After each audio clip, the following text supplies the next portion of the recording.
Welcome back to the new and experienced investor. I'm the new guy, Alex Barnett. And my name is Joe Holmes, and I have over 40 years of experience as a broker, mentor, and investor. It's great because I can say combined, we have over 40 years experience. Yeah, I like that. It helps my resume. Today, we're going to be talking about house flipping mistakes to avoid, especially during a recession. Are we in a recession? Close. Yeah. If not, we're going to be here pretty soon if the Fed keeps raising interest rates the way they are. So, yeah. Can we're I get close. a bailout? Oh, yeah. Yeah. Can we Can get I a get bailout? a bailout? Well, it depends, which political party you're with. True. Yeah, and if you missed our last week's guest, we might not be getting any bailouts. True. True. So that's unfortunate. Yeah. Got to do it the old-fashioned way. Mm-hmm. So yeah, I want to just kind of touch on some mistakes that we've definitely made. The last year we did about 4 flips. That was our first year flipping. Thanks to you, we partnered up, kind of showed us the ropes. And by we, you mean you and your wife. That's right. Yes. Yeah. Okay. Yeah. Lauren Barnett, because we just got married. So, yep. And then she's taking the test coming up here. They're kind of backlogged. Yeah, they're backlogged. Nice. So she put in her application to take the test. Okay. And just waiting to hear back on that. So. Okay. Sounds That'll great. be fun. So yeah, let's go ahead and dive into it. Is it possible? Let's start here. Is it possible to flip during a recession? Yeah, absolutely. You can flip in any market. Flipping is a numbers game. So depending on what numbers you're looking at and what you end up or expect at the end of the day, honestly, you can flip in any market. Good to know. Okay, let's start off with number 1, overestimating your flipping skills. This mistake we made after the first one going into the second one, because the first one we flipped a property. It was a mobile home, made somewhere around $100K profit. Thought I was a genius. Thought it was this. What is everyone talking about? Why is it so hard? There's no such thing. As a flop and flip and flop. Yeah, is what I thought. Yeah. And then we went into our second flip, which was right off the bat, much harder. There were some things we didn't check. The plumbing, the old utilities with the water shut off, a bunch of stuff. Mm-hmm. So how do you avoid that? So in my defense, when Alex brought me this deal, I told him right away I don't do mobile homes. The reason that we ended up doing this mobile home, and we are still looking for more, is because you actually own the land underneath the mobile home. So you're not buying into a mobile home park that has a park rent or anything like that. You're buying into a mobile home. Yes, there is an HOA, but you do own the land underneath.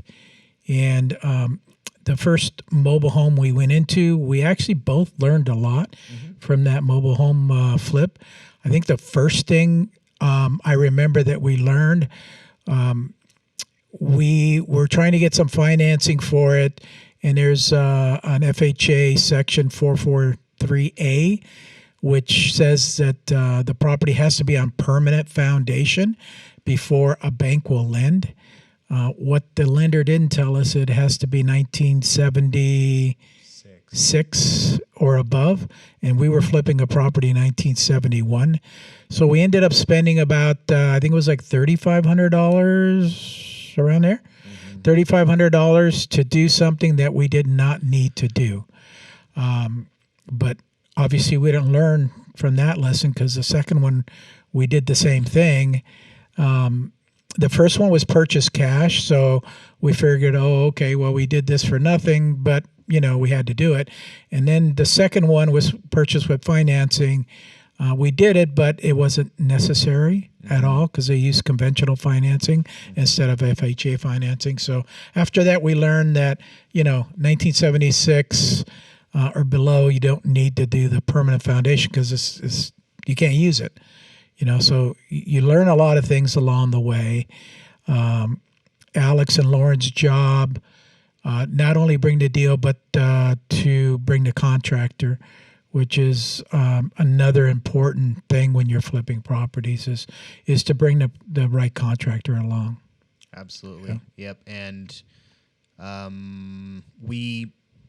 because it kind of went pretty smooth with that first contractor when we got into a new area where we needed another contractor, I feel like I didn't vet that guy enough, and then that caused a whole host of problems. Yeah. And that definitely goes into overestimating your flipping skills, thinking it's going to go the same way every time. Yeah.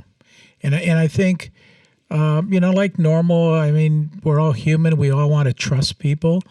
You may have ended up trusting this person way too much. I'm kind of the opposite. I don't trust anybody. I'm kind of like Ronald Reagan, the former president, trust but verify. And that's what you have to be with these contractors. You can trust them, but boy, you need to go by at least once a week. You need to check on what they're doing, make sure they're doing everything correctly. They're always going to be asking you for money. You need to be there to make sure that they're doing what they're supposed to be doing. Absolutely. Especially during a recession, I would say don't overestimate your skills. Find a mentor, find somebody that's done it before that can see the patterns of possibly where the market's heading, so you make sure you make the right move when you purchase the property. Correct. Yeah. Gotcha. Good call. Mistake number 2, not doing your research. I guess that could kind of come into that 433A. Yeah. Yeah. But, again, I'd never flipped a mobile home, and you found it through your wholesaling efforts and stuff. And so we both were kind of learning along the way. Yeah. And, it's just like anything else when, we're not afraid to go into the project, but we did actually sit down after the first project because it was so successful. I wanted to sit down and I wanted to go over all the numbers with you and Lauren, which we did. And everything was fine. Everything was hunky-dory. Why we didn't figure out the 443 part till the second mobile home, probably because we were all excited. We ended up making $100,000 on a mobile home flip, which wasn't the case with the other two. We made, I think, $20,000 on the other two we flipped. Yep. So it wasn't $100,000, but that's because the market was turning as well. Yeah, and I guess that goes into doing your research. And I mean, was there a way to tell back then? I can't even remember now if we knew the interest rates were going to be going up. I guess sometimes you just get caught in that middle section. Yeah. This was a senior community we were investing in, and I would say a senior community is not that interest rate sensitive because, the first property, it was purchased in cash. We're talking about, I think we had it under contract for about 60, and then we ended up selling it for a little bit over 200. We're talking about a low amount. And if it's a senior community, obviously older, more established, they have money in the bank. They're just looking for a place to, purchase something that's not going to be, $1 million, $2 million, because they don't need it. It's just, maybe a husband and a wife. That's it. And they're moving into an area that, they at the end of the day, they can pay cash. So I would say it was not as interest sensitive as, purchasing a property that's in the 900 to $1 million range or anywhere in there that you need a loan. And when you get to those high numbers and you're paying 7% on interest, it's a lot of money every month. Absolutely, it's a lot of money. What about doing your research regarding code enforcement or pulling permits? How do you walk that line of not letting them know maybe, but finding out if you need some sort of special, exemption, or does it just depend on how much work you're going to be doing? Yeah, a mobile home, you're not removing load-bearing walls like you would in a normal flip. Those kind of things you need permits for. A mobile homes, I found it actually pretty easy to do. If you have the right contractor, going in and, really sprucing up the place, We actually didn't even remove any kitchen cabinets or all that stuff. We redid the countertops. We redid the showers. We reglazed the showers. So we weren't doing what I am normally used to, is a full, rehab where you pull everything out and start all over again. So permits, I wasn't really too concerned about permits and stuff. And then these structures are raised up, so it's easy to get to the plumbing underneath and the electrical. If any of that had any issues, which we had a couple of properties that did, and they just did the replumbing job. It's not like with a slab leak or you're going to have to drill into the walls to maybe move a wall plug or something. These places are very easy to rehab, not hard at all. Not hard at all. I think the only thing we needed to get approved was the paint by the HOA. Oh, yeah. Okay, then that's normal because you do have an HOA. So, yeah, knowing that when you're going in, anytime you're dealing with an HOA, you have to get everything approved on the outside, whether it's paint or landscaping, whatever it is, it has to be approved by the HOA. If not, they will stop the work and, they can fine you and all that stuff. So, we did know about that in the beginning, and I did tell you. And you guys went to the HOA office and told them that you were going to basically paint it the same color. And they said, "Yeah, go ahead." It was a little bit darker than it was before. I loved it. Yeah. One of the neighbors didn't like it, but I loved it. Yeah. And so it was fine and not a big deal. But yeah, do your due diligence and find out things like that. Yeah, HOA will be all over you. Mistake number 3, not having a solid plan. I think we made this mistake when we went into from mobiles into our first stick home out in Joshua Tree. I found that as we got further into it, we were changing some stuff around, and then working with that contractor who wasn't as reliable. It definitely caused a rift in the timeline. So I would say, and Lauren and I have talked about this, the second we're going in and walking it, start getting your ideas and just have it all laid out to where everybody knows what we're doing from day one. Correct. Yeah. The more you change plans along the way, the more expensive it's going to be along the way. It's like you're in a project and you go, okay, well, let's add an ADU on this place. It's like, oh, well, hello. That's going to cost way more money. Was that in your plan? Was that in the original purchase price?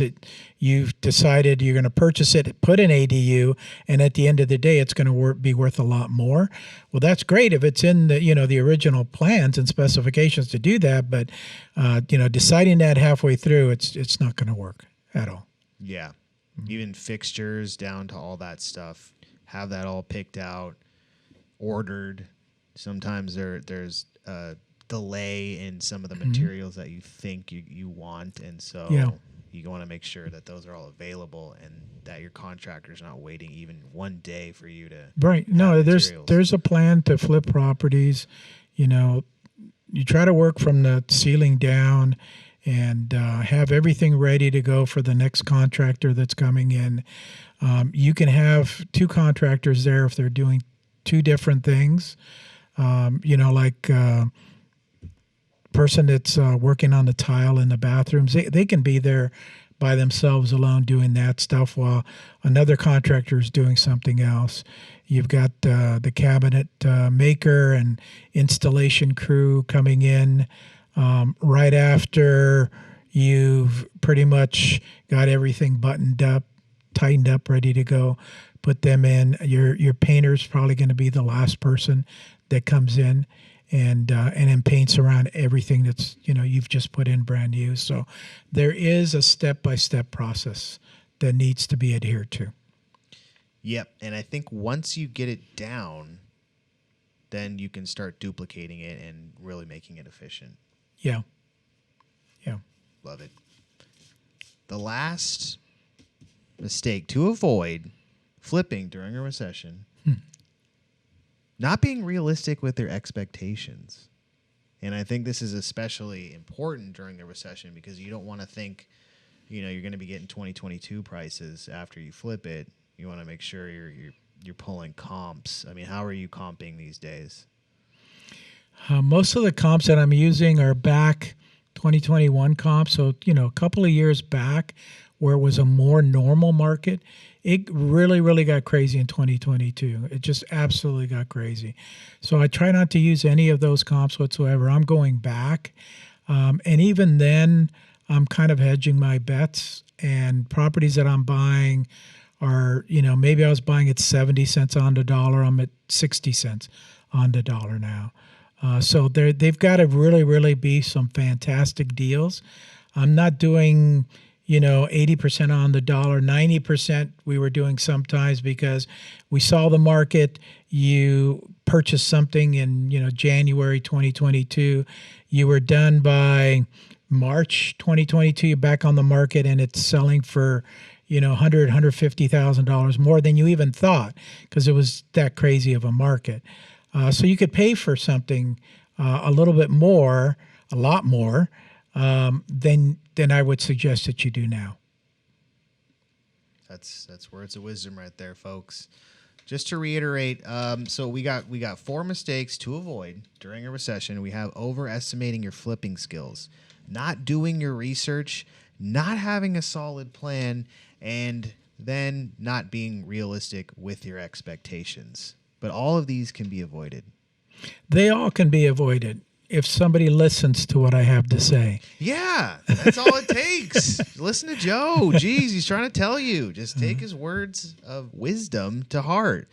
I definitely had the problem with the expectations for sure. Just because at some point, it was always like a running joke because Ryan had like 22 flips. And I was like, yeah, I want to do 22 flips. I think we had 3 at one point, and it was tough. It was just staying on top of everything and all the moving parts. And plus the distance was a factor as well. Mm-hmm. Yeah. Yeah. So just listen to Joe. He knows what he's talking about. What if people want to get into flipping during the recession? What's the best way? Get a mentor? Reach out to you? You can reach out to me. Anybody can reach out to me anytime. I'm available. I've got my YouTube channel and stuff, and there's a lot of good information on there. Mm-hmm. If you want to go there and subscribe, I'd really appreciate it. Mm-hmm. I would say start from the beginning and figure out what it is that you want to do. Putting your network together, that involves real estate agents, title, escrow, wholesalers like you. Putting all the pieces together before you actually pull the trigger and go out and buy something. Mm-hmm. And then making sure that you kind of vet your project with somebody that knows what they're doing, kind of give you that second opinion so that you're able to sleep at night, let's say. A lot of people go into this and they immediately get stressed out, especially if they had hard money on the property. So they're paying, 9, 10, 11% interest on a property they're flipping, and they're just, lying in bed thinking, oh, how much money is this costing me sitting here doing nothing? So you have to figure out whether you're even that type of person that can flip a property, because if you're like stressed out 24/7 while you're fixing a property, you're flipping it, this might not be a good business for you. You need to be able to handle issues and work through those issues, without having to lose sleep at night.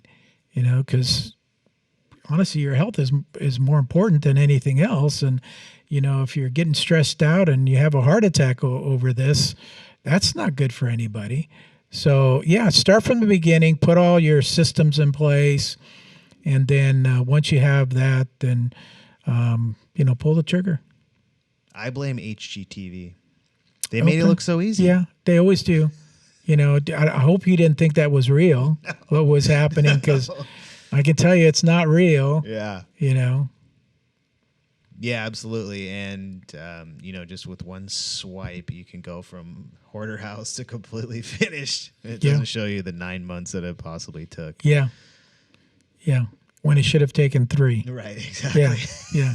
Mhm. God, Yeah. that's annoying. Yeah. So I'm thinking this next one we get, whatever it is, we're going to have, all these mistakes kind of taken care of. And obviously other things may pop up, but at some point it's just, Well, we do have another one. We have that subject to deal yeah. that you end up getting, and we put under contract, and now we're in the process of evicting, the folks out of there, and I'm walking you. Well, I don't know if walking is the right word. I'm pushing you through the deal, and making sure that you're contacting the tenants in there, and making sure that they know that we're serious about getting them out, and. Yep. They've been playing back and forth with you on text for a while. And then finally, I got a text from you, I think it was last Saturday, that they're willing to start negotiating. And that's because we served them with, an eviction notice. Yeah. And I told you that was going to happen. So that's another learning process that you have. And then we'll go through that, and we'll end up at the other side. But I can tell you that you'll learn a lot along the way. Oh, yeah. I've already learned a lot. The one thing that's really helping me, at least through that process, is the owner, the person that actually owned it, she still calls me to this day and it says, thank you, for helping me out. And she'll check in and say, hey, how's it going with them? She's like, I don't really care what happens to them. I told them to get out. Yeah. Because they have an RV, so they can go live in the RV by the That's lake. True. Yeah. So she's like, she's got a place to go. She has options. They're just playing games. RV, Corvette. Yeah. What else was there? What other toy was there? There's a brand new Harley. Okay. There was I think a Mustang or something. Yeah. And a bunch of stuff. Not unusual. I mean, people spend lots of money on toys and not really, I'm making their mortgage payment, which is what the issue was. Yeah. So. Yeah, but it's that's definitely helping me through the process. I'm like, oh yeah, well we did help her out of, and she's starting a whole new thing with her life, and it's great to see. But that'll be kind of a cool one because there's the house is in decent shape. So I don't think we're going to have to do too much to it. Well, don't count your chickens until the eggs hatch. So Okay. It's in good shape now. You did see it. You did take some pictures, which is good in case we have to document that, they didn't leave it in such a good shape. Oh, gosh. I hope that's not going to happen, and I hope they move out in a timely manner, 30 days or less. Right. But we'll see what happens. We'll keep you guys posted along the way. If you want to see or hear about the team, like we talked about the flipping team, that was, I think, 2 episodes ago, called Building a Team for Flipping Real Estate. Go back and check that out. Please leave a comment. We're now live on wherever podcasts are available. So leave a comment, share with your friends. We're building this from the ground up to just reach more new and experienced investors. And if you guys have any topics that you want us to cover, please write to us or, comment in any of the platforms, YouTube, what have you. And like we said, go to Joe's YouTube. We've got hundreds and hundreds of videos there where he talks about pretty much everything real estate related. Yes. Anything else you want to add? No. Okay. No, I'm good. Yeah. Okay, gotcha. Yeah, we also, if you're in the local Orange County area, Joe has a meetup that he's been doing for years. We're going to be getting into a new location next month. We are. And then we're taking it on the road. The meetup is the last Monday of every month, and it's been at Round Table Pizza in Lake Forest for the last 7 years. And I was asking Alex if he thought it was a good idea if we started going to different locations. And so I think that's what I'm going to do. Nice. Is go to different locations. So next month's meetup is in Irvine. You can go on meetup.com and find it there. And then I have another location that I picked out I haven't told you about for the meeting after next month. Nice. So I think we're just going to travel around Orange County. Let's do it. And have it at different spots. And maybe get some different people coming to our meetup and then grow it. I've got 3,000 people that are members of that meetup group, which is awesome. And anyways, it is this coming Monday. I don't know if this podcast will be out before then or not. Yeah, it'll probably be after. But if you want to look it up, it's on Meetup, and it's last Monday of every month, which we're going to keep the time and the monthly schedule the same, but the location is going to change every once in a while. Excellent. And you can look it up by typing in Orange County Investor Meetup. Yeah. Mm-hmm. Nice. And then you'll see Joe there. Yep. Follow us on all socials. Reach out. Let's keep in touch, and we'll see you guys next week. Take care.